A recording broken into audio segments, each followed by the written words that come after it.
राजनीति विज्ञान के क्यूक रिव्यू और सेकंड चैप्टर जो कि शक्ति सत्ता वेदता पर आधारित हैं और उसमें आपका हार्दिक स्वागत है। तो हम चलते हैं अपने उससे चैप्टर के महत्वपूर्ण प्रश्नों की ओर।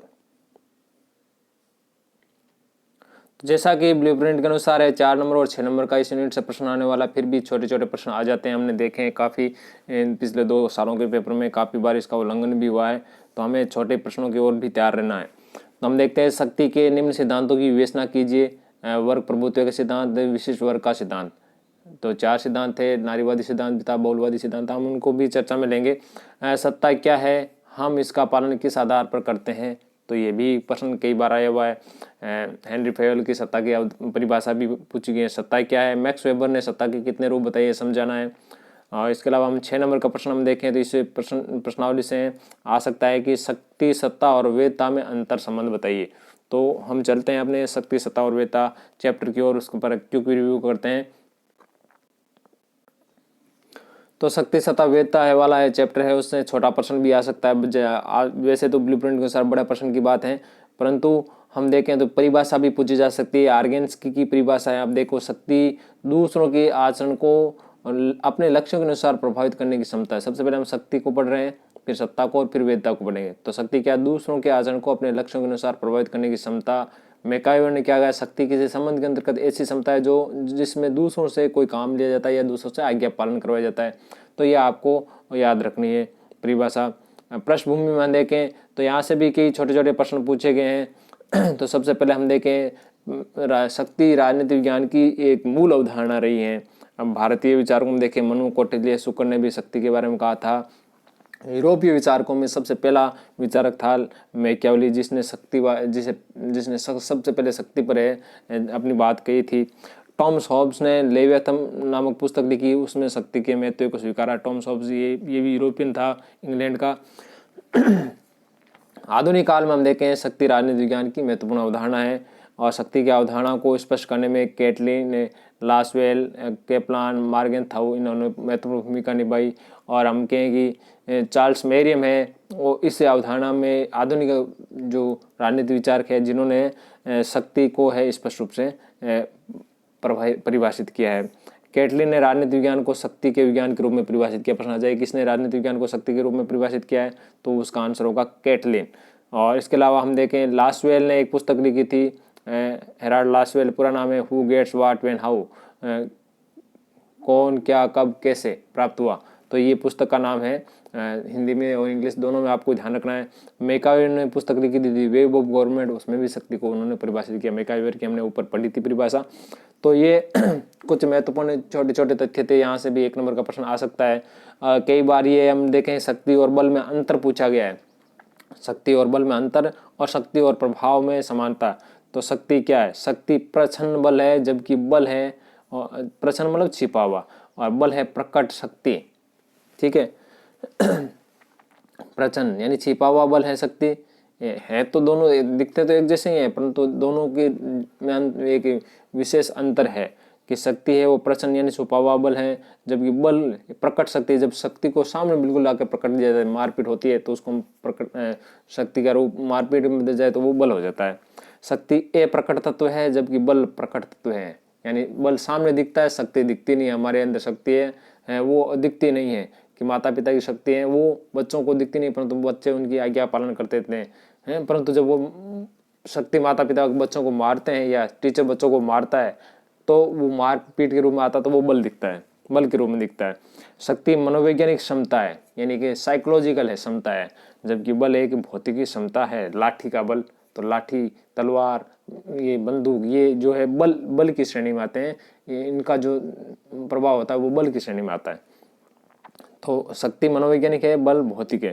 तो अब देखते हैं शक्ति और प्रभाव में समानता, यहाँ से भी प्रश्न पूछा गया है। तो हम देखते हैं शक्ति और प्रभाव में दो समानता आपको याद रखनी है कि दोनों एक दूसरे को सबलता प्रदान करते हैं। शक्ति बल को, शक्ति प्रभाव को, और बल प्रभाव शक्ति को, और दोनों ही औचित्यपूर्ण होने पर प्रभावी होते हैं। शक्ति प्रभाव को उत्पन्न करता है, प्रभाव शक्ति को उत्पन्न करता है, और शक्ति प्रभाव को बढ़ाती है। दोनों में 2 अंतर देखें तो हम देखें पहला, शक्ति की जो प्रकृति वो कैसी होती है, दमनात्मक होती है, यानी शक्ति जिसके पास होगी वो दमन करेगा लोगों का, जबकि प्रभाव की प्रकृति कैसी है, मनोवैज्ञानिक होती है। यानी प्रभाव है क्या करता है, मनोवैज्ञानिक रूप से लोगों के मन में रहता है। जैसे किसी संत महात्मा का हमारे ऊपर प्रभाव है, तो संत महात्मा ने किसी शक्ति से या बल से हम पर प्रभाव नहीं डाला, हम उसके अनुयायी बने हुए, तो मनोवैज्ञानिक रूप से बने हुए हैं। शक्ति संबंधात्मक नहीं होती है, जबकि प्रभाव संबंधात्मक होता है। यानी किसी शक्तिधारी व्यक्ति के साथ हमारे कोई संबंध नहीं होते, जबकि प्रभाव जिससे हमारे जिस पर हमारा प्रभाव है या जिसका हम पर प्रभाव है उसके साथ हमारे बिल्कुल संबंध होते हैं। और ये शक्ति है वो इच्छा के विरुद्ध भी हो सकती है, और प्रभाव तो सहमति पर आधारित होता है कि हम किसी से सहमत है तभी तो उसी से प्रभावित होंगे। जबकि शक्ति है में कोई इच्छा या सहमति नहीं होती है, राज्य हमारी इच्छा के विरुद्ध भी शक्ति का प्रयोग कर सकता है। दो रूप आपको ध्यान रखने हैं, दो अंतर ध्यान रखने हैं। शक्ति के विभिन्न रूप देखें तो जैसे न्याय के रूप थे वैसे शक्ति के रूप में राजनीतिक शक्ति। तो राजनीतिक शक्ति में क्या आता है, तो राजनीतिक शक्ति में आता है कि सरकार और शासन को प्रभावित करने वाले समस्त तत्व जैसे पद, पुरस्कार, प्रतिष्ठा है, इससे संबंधित शक्ति है वो राजनीतिक शक्ति कहलाती है। ठीक है, और ये राजनीतिक शक्ति दो औपचारिक अंगों में होती है, अनौपचारिक अंगों में होती है। औपचारिक अंगों में जैसे देखें कि व्यवस्थापिका, कार्यपालिका और न्यायपालिका, इनका जो संचालन करते हैं। व्यवस्थापिका में जो नेता लोग बैठे रहते हैं, कार्यपालिका में सरकार होती है, न्यायपालिका में न्यायाधीश होते हैं। तो ये शक्ति के रूप हैं राजनीतिक शक्ति के रूप में। अनौपचारिक अंगों में हम देखें जो राजनीतिक दल हैं, दबाव समूह है, प्रभावशाली व्यक्ति हैं, ये सभी अपना प्रभाव डालकर राजनीतिक रूप से हैं अपना कार्य निकालते, कार्य बनाते हैं, तो उनको राजनीतिक शक्ति कहते हैं।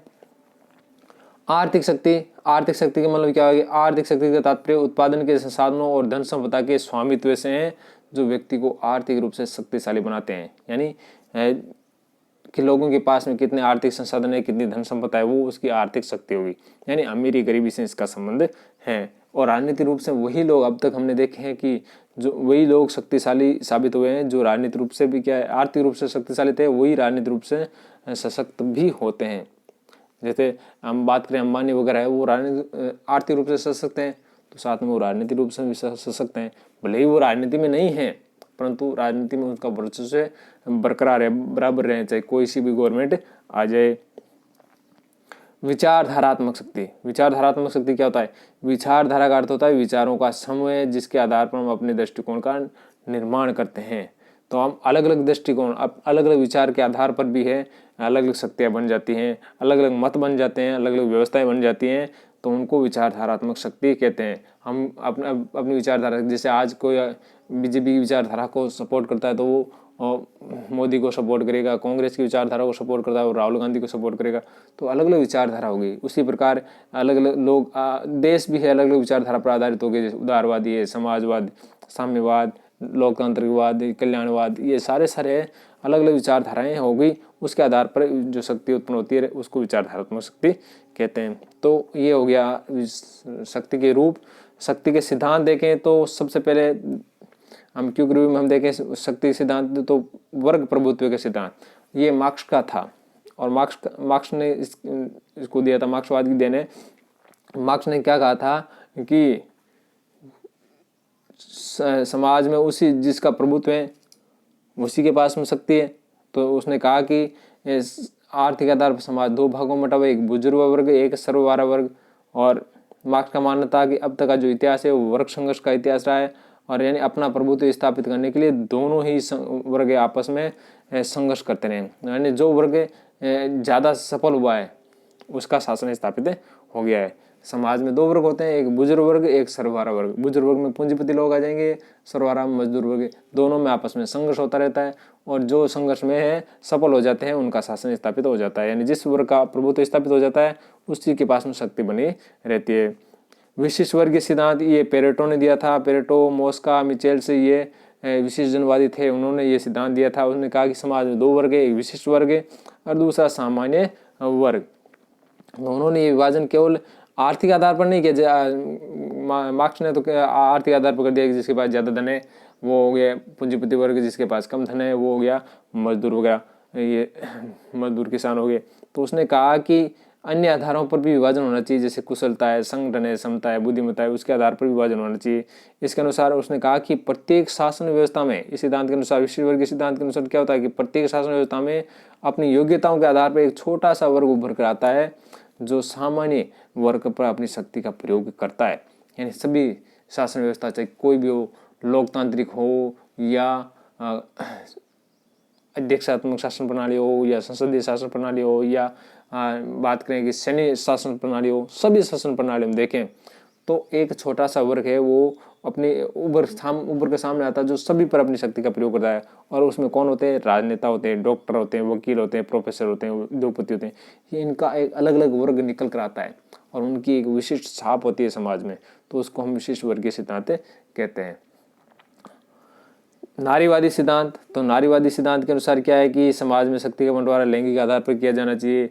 नारियों को भी स्त्री के पुरुषों के समान है अधिकार दिया जाना चाहिए। बहुलवादी सिद्धांत, बहुलवादी सिद्धांत का अर्थ क्या है कि समझ शक्ति है, समाज में समझ शक्ति किसी एक वर्ग के हाथ में नहीं होकर क्या होती है, अनेक समूहों में बटी होती है। ये बहुलवादी सिद्धांत है कि समाज एक, कोई गांव की भी शक्ति की बात करें तो गांव की शक्ति किसी एक व्यक्ति के पास में नहीं होगी, किसी एक वर्ग के पास में नहीं होगी, बहुत सारे वर्गों के पास में बटी हुई होती है। हम जैसे यहीं बात करें मिशेल्स वाले में विषय वर्ग के सिद्धांत में, तो यहाँ पर हम देखें शासन शक्तियाँ हैं वो राजनेताओं के पास में होती है, डॉक्टर भी है शक्तिशाली होते हैं, वकील भी शक्तिशाली होते हैं, प्रोफेसर भी शक्तिशाली होते हैं, उद्योगपति भी शक्तिशाली होते हैं। तो शक्ति किसी एक वर्ग के पास में नहीं, अलग अलग वर्गों के पास में होती है, तो उसको हम कहते हैं बहुलवादी सिद्धांत। और इनमें क्या होती है, लगातार सौदेबाजी चलती रहती है। और ये जो सिद्धांत है बहुलवादी सिद्धांत, वो किसने प्रस्तुत किया था? रॉबर्ट डेहल ने किया था। तो ये शक्ति के सिद्धांत हो गए। अब हम देखते हैं सत्ता को क्या उदाहरणों को समझे तो उसको हम बता दें कि सत्ता है वो हम अपनी सहमति से स्वीकार करते हैं, किसी की जोर जबरदस्ती से स्वीकार नहीं करते। हमने उदाहरण भी दिया था, आप इस वीडियो को पॉज करके इस उदाहरण को पढ़ भी सकते हैं। जैसे पुलिस की सत्ता और एक गुंडे की सत्ता है, वो हम समझ सकते हैं। तो सत्ता का हम सीधी बात करें कि जब शक्ति के साथ में वैधता जुड़ जाती है तो वो शक्ति क्या हो जाती है? सत्ता बन जाती है। यानी उस शक्ति को जब कानूनी मान्यता मिल जाती है तो वो शक्ति क्या बन जाएगी? सत्ता बन जाएगी। तो सत्ता क्या है? किसी व्यक्ति का या किसी संस्था का ये नियम या आदेश या गुण है, ये किसी सरकार का ये नियम है या गुण है जिससे हम सही मानकर उसके निर्देशों की पालना करते हैं। तो जिस शक्ति को वैधता मिल जाए वही क्या होगा? सत्ता होगा। हेनरी फेयल की परिभाषा आप जरूर याद रखें, सत्ता आदेश देने का अधिकार और आदेशों की पालना कराने की शक्ति है। आदेश देने का अधिकार क्या है? सत्ता है। आदेशों की पालना कराने की शक्ति क्या है? वो सत्ता है। सत्ता पालन के आधार क्या है कि कोई व्यक्ति सत्ता का पालन कैसे करता है? तो उसके 4 आधार मैंने बताए हैं इसमें कि विश्वास, कि लोगों का है विश्वास हो, जो सत्ताधारी लोग हैं उसमें विश्वास है अधीनस्थ लोगों का, तो वो सत्ता है बनी रहेगी। आदेश देने वाले का है, आदेश से लोगों को सही लगेगा और उसका लोग पालन करते रहेंगे। एक रूपता, ऊपर से दिया गया आदेश, जैसे प्रिंसिपल साहब ने आदेश दिया वही वो टीचर्स ने बच्चों को बता दिया, तो वो एक रूपता होगी। प्रिंसिपल साहब ने आदेश दिया, उसको टीचर ने तोड़ मरोड़ कर बता दिया कि नहीं आपको ये करना और वो करना है, ये प्रिंसिपल साहब बताएं, वो ऐसा ऐसा नहीं करना है, तो वो एक रूपता नहीं रहेगी। तो सत्ता में एक रूपता होती है। जैसा राज्य केंद्र सरकार देती है वैसा वैसा निर्देश राज्य सरकार देगी, वैसे ही हमें कलेक्टर देगा, SDM देगा, हमारे तक पहुँचते पहुँचते वो एक ही रूप में आएगा। लोकहित, यानी सरकार जो कार्य करती है लोकहित में करती हैं, तब क्या होगा? सत्ता का पालन हम आप बड़ी आसानी से करते हैं। अगर हम लोकहित में कार्य नहीं करें, जैसे सरकार ने हेलमेट लगाना अनिवार्य कर दिया तो उसका हम पालन कर रहे हैं, तो लोकहित में है कार्य, क्योंकि उससे सरकार का तो कोई घाटा नहीं है, घाटा तो अपना ही है। सरकार लोकहित में लोगों की रक्षा के लिए तो हेलमेट का उपयोग करती है, को अनिवार्य बनाया, तो इसलिए हम उसका पालन करते हैं। अगर सरकार लोकहित में कार्य करेगी तो हम उसका पालन करेंगे, तो वो सत्ता के पालन का आधार है। दबाव, प्रत्येक व्यवस्था में कुछ ऐसे लोग भी होते हैं जो केवल दमन और दबाव की भाषा समझते हैं, यानी वो के लातों का भूत बातों से नहीं मानता, लातों से ही मानता है, तो ऐसे लोग भी होते हैं। तो उन लोगों को समझाने के लिए दबाव का प्रयोग भी करना पड़ता है। जब सरकार कई बार हमारी बातें नहीं मानती तो हम दबाव लगाते हैं। तो ये सत्ता पालन के आधार है। 4 आधार हो गए, विश्वास, एकरूपता, लोकहित और दबाव। सत्ता के रूप है, मैक्स वेबर ने सत्ता के 3 रूप बताए, काफ़ी इम्पोर्टेंट है। इस बार परीक्षा में पूरे आने की संभावना है।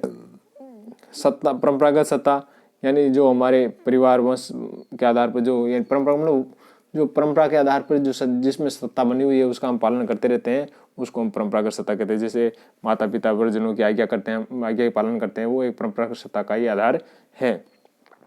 करिश्माई सत्ता यदि कोई व्यक्ति के चमत्कारी गुणों से प्रभावित होकर लोग उसके लिए कुछ भी तैयार करने के लिए तैयार रहते हैं, उसके लिए कुछ भी करने के लिए तैयार रहते हैं, तो उसको हम कहते हैं करिश्माई सत्ता। जैसे महात्मा गांधी में थी, नेल्सन मंडेला में थी, और वर्तमान में देखें तो मोदी का नाम भी लिया जा सकता है। जैसे मोदी के नेतृत्व से प्रभावित होकर जनता ने नोटबंदी को भी ये सफल बना दिया था, लाइनों में खड़े रह गए थे। कानूनी तर्क संगत सत्ता यानी कानूनी तर्क संगत सत्ता मतलब क्या कि सत्ता का आधार व्यक्तित्व नहीं होकर क्या होता है, पद होता है। अभी दोनों में क्या था व्यक्तित्व था। परंपरागत सत्ता भी व्यक्तित्व पे आधारित थी, ये जो दूसरा रूप हमने पढ़ा था करिश्माई सत्ता, वो भी व्यक्तित्व पर आधारित थी।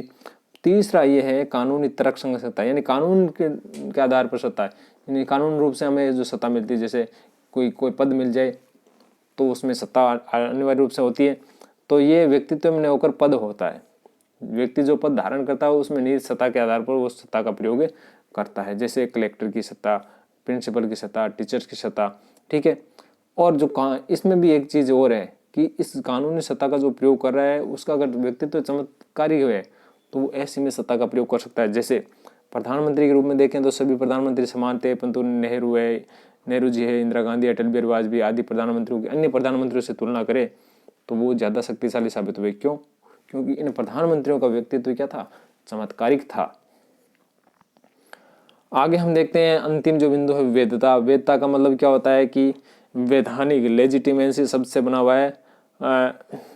जो लेजिटिमेसी का शब्द होता है हिंदी अर्थ होता है वैधता, और जो लेजिटिमस है शब्द है वो लेजिटिमेसी शब्द है वो लेजिटिमस लैटिन भाषा के शब्द से ही बना हुआ है। तो वैधता है वो सभी समयों में रही है, चाहे प्राचीन काल हो, मध्यकाल हो या आधुनिक काल हो। तो प्राचीन काल में प्लेटो है, अरस्तु ने, भारतीय विचारकों ने जो राजा द्वारा किए गए कार्यों को वैधता प्रदान करने की बातें की गई थी। मध्यकाल में देवी उत्पत्ति के सिद्धांत को यानी राजा के अधिकार को ज़्यादा महत्व दिया गया था। और इसमें हम देखें हॉब्स, लॉक, रूसो, उन्होंने भी सहमति के आधार को भी माना, फिर आगे देवी उत्पत्ति सिद्धांत को नकार कर। आधुनिक काल में भी हम देखें तो आधुनिक काल में लोकतांत्रिक शासन प्रणाली है वो वैधता का आधार है।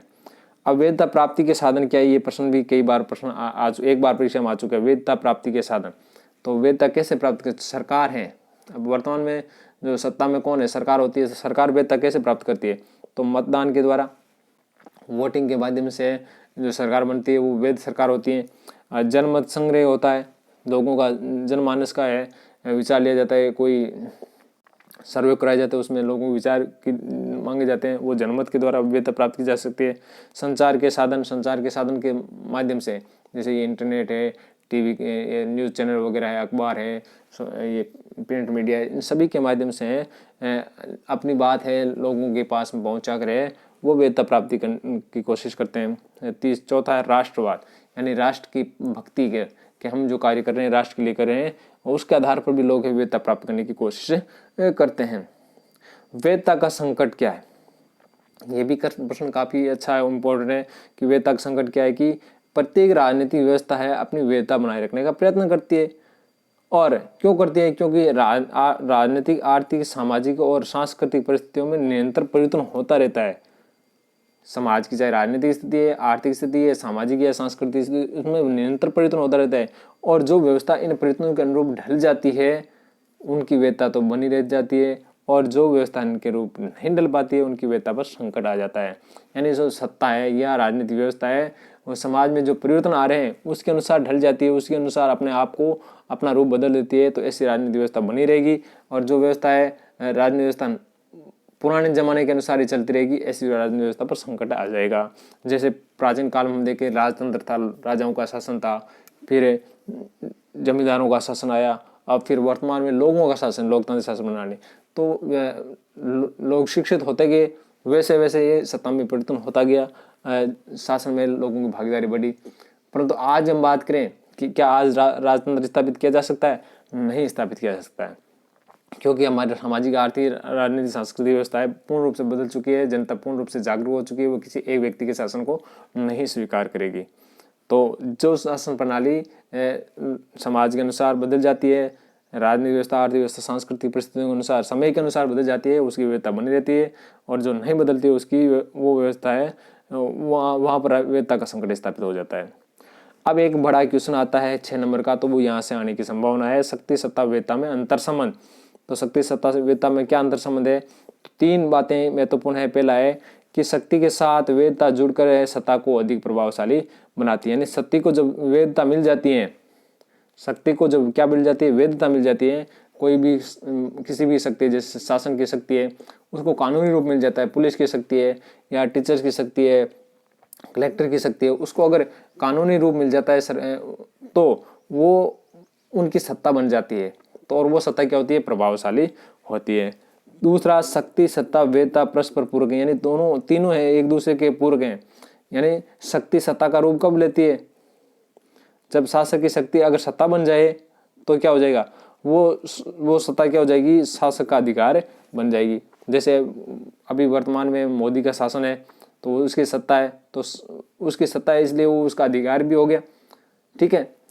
और चूंकि सत्ता में क्या होती है? वेदता जुड़ी हुई है, ये सत्ता है वो उसमें वेदता जुड़ी हुई है, इसलिए नागरिक क्या करते हैं कि नागरिकों ने कहा कि भाई हमने इसको जिताया है, तभी तो इसकी सत्ता आई है, अब हम उसका पालन करेंगे। तो नागरिक है उसका पालन भी करते हैं, और उनका ये कर्तव्य है कि उनका पालन, सत्ता का पालन भी करें, क्योंकि हमने उनको चुना है ये ऐसा काम करने के लिए।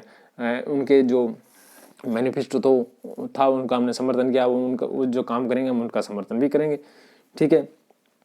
वेदता शक्ति और सत्ता के मध्य कड़ी है। वेदता क्या करती है? इन दोनों शक्ति और सत्ता के बीच की कड़ी, यानी शक्ति को सत्ता में बदलने का जो मार्ग है वो क्या है? वेदता है। तो ये 3 अंतर संबंध है, वो इसके आधार पर हम बता सकते हैं कि शक्ति सत्ता और वेदता में क्या अंतर संबंध है। आशा करता हूँ कि वीडियो आपको अच्छा लगा होगा। धन्यवाद।